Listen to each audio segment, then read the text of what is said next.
नमस्कार मित्रों, मैं डॉक्टर राधाकृष्ण आपका स्वागत करता हूँ। हमारे बहुत सारे मित्रों ने गोबर गणसत्व में बहुत रुचि दिखाई है। वो जानना चाहते हैं, वो समझना चाहते हैं, वो उस बात का रहस्य जानना चाहते हैं कि आखिर ये गोबर घनसत्व है क्या? ये काम कैसे करता है? इसे वो कैसे प्रयोग कर सकते हैं या फिर इसे कहाँ से प्राप्त कर सकते हैं? बहुत सारे प्रश्न हैं। इन सभी प्रश्नों का उत्तर एक साथ देना मुश्किल है क्योंकि वीडियो इतना लंबा हो जाएगा। फिर मैं प्रयास करूंगा कि आपके हर प्रश्न का विस्तार पूर्वक उत्तर दूं। तो आप जुड़े रहिए और आगे के जो वीडियो बनाऊंगा उनके साथ भी जुड़े रहिए। फिर भी यदि आपको अपने व्यक्तिगत रूप से किसी प्रश्न का समाधान चाहिए तो आप मुझे सीधा संपर्क कर सकते हैं, आप मैसेज भेज सकते हैं और मैं उसका समाधान व्यक्तिगत रूप से करने का प्रयास करूंगा। तो आज हम जानना चाहते हैं कि ये गोबर गणसत्व है क्या। पहली चीज तो मैं एक उदाहरण से आपको समझाऊं। आपने कि आप हर्बल दवा प्रयोग करते हो, काढ़ा का प्रयोग करते हो या आपने जड़ी बूटियों के सुरस का प्रयोग किया हो, तो आप समझते हैं कि हम सुरस कैसे निकालते हैं या काढ़ा कैसे बनाते हैं।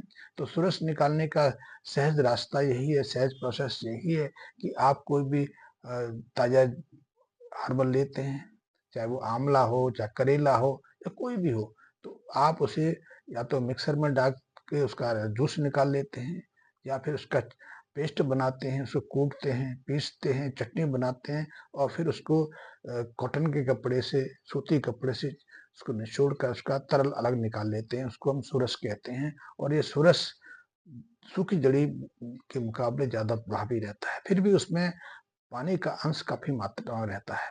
90% से ज़्यादा उसमें पानी रहता है। तो ये तो रही सुरस की बात। काढ़े की बात भी यही है। यदि आप काढ़ा तैयार करते हैं तो काढ़े के लिए आप किसी जड़ी बूटी को या जड़ी बूटियों के मिक्सचर को 24 घंटे तक पानी में भिगोते हैं। फिर उसको अगले दिन प्रातः काल धीमी आग पर रखकर जब तक वो उसका जो पानी है एक चौथाई ना रहे तब तक उसको धीमी आग पर उबालते हैं और जब वो एक चौथाई रह जाता है तो आप उसे काढ़े के रूप में प्रयोग करते हैं। ये काढ़े के और सुरस के रूप के आपको मैं थोड़ी सी व्याख्या बताई। आप सोचते होंगे कि गाय का घनसत्व भी ऐसे तैयार किया होगा। बिल्कुल तैयार किया है। आप यदि इसी सुरस से या काढ़े से घनसत्व तैयार करते हैं तो उसमें से भी जलांश को आपको सुखाना पड़ता है, जलांश को अलग करना पड़ता है और जो बचता है वो उस जड़ी बूटी का घनसत्व हो जाता है। ठीक यही यही यही फार्मूला आप गोबर घनसत्व के रूप में ले सकते हैं। गोबर घनसत्व के रूप में आप देखेंगे तो ताजा गोबर लेंगे तो ताजा गोबर में 50% के आसपास जल का अंश रहता है, उसमें पानी रहता है और 50% जो उसका सॉलिड भाग रहता है। उस सॉलिड भाग में ज्यादातर अंश सेलुलोज का रहता है। सेलुलोज की भी कई किस्में हैं लेकिन सेलुलोज रहता है, दूसरा इसमें हेमी सेलुलोज रहता है और तीसरा उसमें लिग्निन्स रहते हैं। ये तीनों ऐसी चीजें हैं जो पशु या गाय आदि जितने भी पशु हैं वो भोजन के रूप में सेवन करते हैं, चाहे घास हो या सूखी भूसा हो या जड़ी बूटियां हो या दूसरी चीजें हो। इनका पाचन करते हैं अपने पेट में और उस पाचन के माध्यम से जो पोषक तत्व होते हैं, जो सूक्ष्म तत्व होते हैं, उसका उपयोग तो अपने शरीर विकास के लिए, शारीरिक स्वास्थ्य के लिए या दूध आदि पैदा करने के लिए कर लेते हैं। जैसे हम भोजन करते हैं तो हम भोजन को पचा के उसके जो सूक्ष्म तत्व हैं उनको शोषित करके हमारा शरीर उससे विशेष पदार्थों का निर्माण करता है, उसी से खून, रस, रक्त, मांस, मज्जा आदि का निर्माण होता है। ठीक यही प्रोसेस गाय के शरीर में चलता है। गाय जिस हरी घास को खाती है, पत्तियों खाती है या दूसरे आहार के रूप में इस पदार्थ का सेवन करती है, इसमें बहुत सारी जड़ी बूटियां हैं यदि वो जंगल में विचरण करती है। अन्यथा घर में गौशाला में जिसको सेवन कराया जाता है उसका पाचन करके उससे इन सारे पदार्थों का निर्माण करती है, लेकिन फिर भी उसमें से बहुत अंश बच जाता है। गाय जितना सेवन करती है उसमें से 60% के आसपास ऐसा आहार रहता है जो अपचित रह जाता है और वही अपचित आहार गोबर के रूप में बाहर आता है। उसमें 50% के ज्यादा अंश सेलुलोज का रहता है।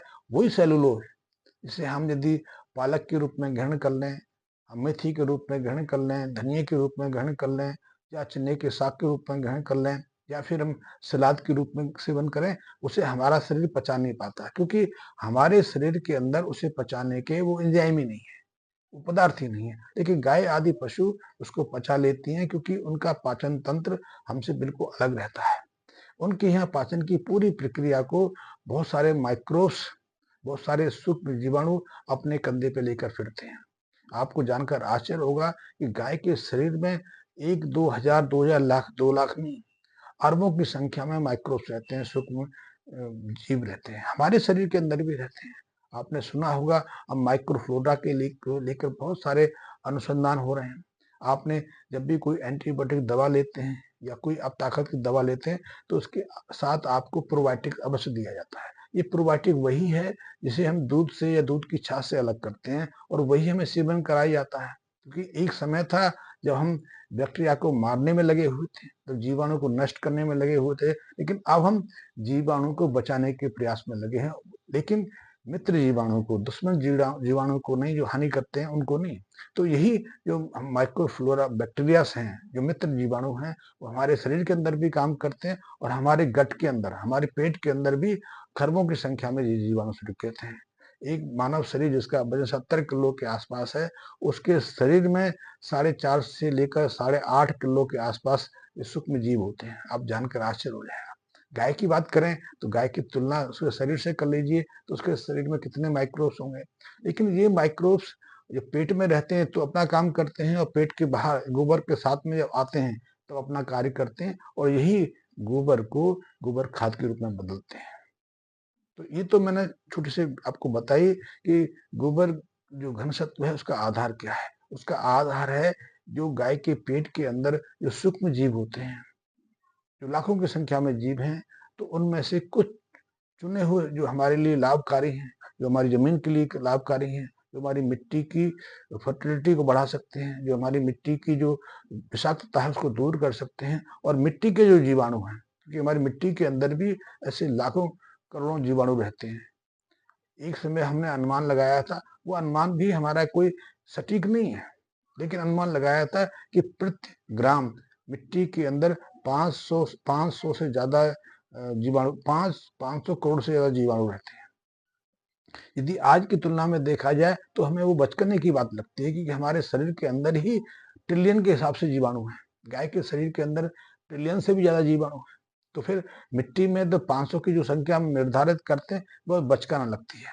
और एक तरह से पूरा शरीर, चाहे प्राणी का हो, चाहे किसी पशु का हो, या ब्रह्मांड के किसी जीव का हो, उन सबका जो शरीर है इन जीवाणुओं के आसपास है। तो मैंने जो आपको बताया कि जीवाणु जो हम जो गोबर घनसत्व की बात करते हैं, वो इन जीवाणुओं की बात करते हैं। हमने सारे जीवाणु इकट्ठा नहीं किया, हमने उसमें से इतने ले सकते थे लिया, इसीलिए हम इनकी संख्या भी ज्ञात नहीं कर पाते, क्योंकि हमारे पास ना तो सुविधा है, ना इतने जीवाणु को हम पहचान पाएंगे। अभी तक जो अच्छे से अच्छे लेबोरेटरीज हैं, चाहे भारत की हो या विदेशियों की हो, अभी तक ज्यादा से ज्यादा 5,000 तरह के जीवाणु को पहचान पाए हैं। लाखों करोड़ों जीवाणु तो अभी भी हमारी पहचान से दूर है। लेकिन जो जीवाणु पहचान है उनमें उपयोगी भी पहचान है, जो हानि करते हैं वो भी पहचानते हैं। तो हानि करने वालों से बचाव के प्रयास चल रहे हैं, और जो लाभ देते हैं उसे लाभ उठाने का प्रयास किया जा रहा है। तो हमारा प्रयास भी है, यदि गाय का गोबर शुद्ध है, शुद्ध गाय के गोबर की पहचान क्या है वो भी मैं बता दूं। गाय के शुद्ध गोबर की पहचान है कि जब गाय गोबर करे तो उसके ऊपर एक झिल्ली हो, एक पारदर्शक झिल्ली होनी चाहिए। अब गाय के ऊपर पारदर्शक झिल्ली नहीं है, लेकिन यदि आप गाय पालते रहे, आपने गाय को देखा है, तो निश्चित रूप से आप इस बात को मानते होंगे, स्वीकार करते होंगे कि गाय एक अकेली जीव ऐसी है जिसके गोबर के ऊपर एक पारदर्शक झिल्ली रहती है। और ये पारदर्शक झिल्ली भी विशिष्ट है। विशिष्ट इसलिए है कि ये विशेष तत्वों से बनी होती है, विशेष प्रोटीन से बनी होती है, म्यूकस मेम्ब्रेन की तरह ये ऊपर रहती है। और यही जो जो झिल्ली है गाय पर जो रोग कारक जीवाणुओं को हमेशा बचाए रखती है। और ऐसे गोबर में कभी सड़न पैदा नहीं होती, कभी दुर्गंध नहीं आती, कभी बदबू नहीं आती है। लेकिन अब ऐसा गोबर मिलना दुर्लभ है, क्योंकि हमने गाय को ही विषाक्त कर दिया। हमने गाय को ही कई तरह के रोगों से ग्रस्त कर दिया, उसकी ध्यान ना देकर या उसकी जो प्राकृतिक व्यवस्था को बदल कर। तो यदि शुद्ध गोबर है तो उसके शुद्ध गोबर में ऐसे लाखों करोड़ों तरह के जीवाणु हैं जो हमारे लिए बहुत उपयोगी हैं। ये हमारे स्वास्थ्य के लिए भी उपयोगी हैं और हमारी मिट्टी के लिए उपयोगी हैं। तो हमने विशेष प्रयास किया है ऐसे गाय के गोबर से उन जीवाणु को सेपरेट करने का। तो सेपरेट करने की विधि है, आप चाहोगे उसके बारे में विस्तार से बता पाएंगे, लेकिन आप सीधा सीधा गाय का गोबर ही इस्तेमाल कर सकते हैं। जैसे कि हम हजारों सालों से करते आ रहे हैं। लेकिन ताजे गोबर का इस्तेमाल मत करिए, क्योंकि ताजे गोबर में सक्रिय नाइट्रोजन होता है जो हमारी फसलों पर नुकसान करता है। अमोनिया की जो तीव्रता रहती है, तो अमोनिया तो हमारी फसलों पर यदि इसको सीधा असर मिले तो सुखा दे। फिर कई बार यदि यदि गाय का गोबर शुद्ध नहीं है, उसमें रोग कारक जीवाणु हैं, तो वो नुकसान भी कर देंगे। तीसरा कि यदि हमने सावधानी नहीं की और यदि सीधा सीधा डाल दिया, तो वो ह्यूमस के रूप में तो बदलता नहीं है। उसमें तो ना तो स्वतंत्र रूप से खनिज तत्व रहते हैं, ना कार्बन रहता है, तो वो एक तरह से पड़ा ही रहता है। जैसे कि आज देखते हैं, यदि मिट्टी शुद्ध है, गोबर शुद्ध है, तो फिर वो चक्र पूरा हो जाता है। वो मिट्टी के जीवाणु हमारे गोबर को पचाने में, यानी कि ह्यूमस में बदलने में मदद करते हैं, और फिर वो चमत्कार कर देते हैं। ये प्राकृतिक खेती का मूल सिद्धांत था, जिसे हजारों हजारों सालों से हम करते रहे। लेकिन पिछले 30-40 सालों में हमने इस तंत्र को तोड़ दिया, क्योंकि हम जहरीले रसायनों का प्रयोग करने लगे खेती के लिए। हम फसलों को बचाने के लिए इंसेक्टिसाइड का जो विषनाशक दवा है उनका प्रयोग करने लगे। हमने खेतों को केमिकल फर्टिलाइजर से भर दिया और उसकी मात्रा को निरंतर बढ़ते चले गए। आजकल तो खेतों में जो पानी दिया जा रहा है, वो जमीन के नीचे से खींच कर दिया जा रहा है। उस पानी के अंदर भी बहुत सारे हैवी मेटल्स रहते हैं, खारापन रहता है, खनिज तत्वों की मात्रा ज्यादा रहती है, और ये भी हमारी फसलों पर, हमारी मिट्टी पर प्रतिकूल असर डालते हैं। तो वो भी हमारे लिए प्राकृतिक नहीं रहा। तो आप सीधे गोबर का प्रयोग कर सकते हैं, लेकिन ताजा गोबर की जगह यदि आप कम से कम 15-20 दिन पुराना गोबर प्रयोग करेंगे तो अत्युत्तम है। वैसे तो ये कहा गया है कि गोबर की खाद का प्रयोग करने के लिए 6 महीने का समय लेना चाहिए। गोबर की खाद को बनने में कम से कम 6 महीने का समय लगता है, और वो पूरी खाद के रूप में परिवर्तित नहीं होती। जो नीचे का अंदर का हिस्सा है वो तो ह्यूमस में बदलता रहता है, क्योंकि वहां जीवाणु अपना काम करते रहते हैं।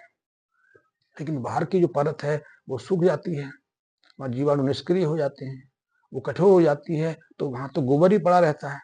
लेकिन अंदर जैसे जैसे हम गहरे में जाएंगे तो वहां का तापमान भी आप जब ज्यादा देखेंगे, तो गोबर के ढेर में आप देखेंगे कि उसकी केंद्र में बाहर की तुलना में कम से कम 4 से 5 गुना ज्यादा टेम्परेचर रहता है। वहाँ जीवाणु सक्रिय भी रहते हैं, तो वो ह्यूमस में बदल देते हैं। और ऐसी खाद यदि अपने खेतों में प्रयोग करेंगे तो निश्चित रूप से उसका चमत्कार देखेंगे, जैसा कि हम देखते आए हैं।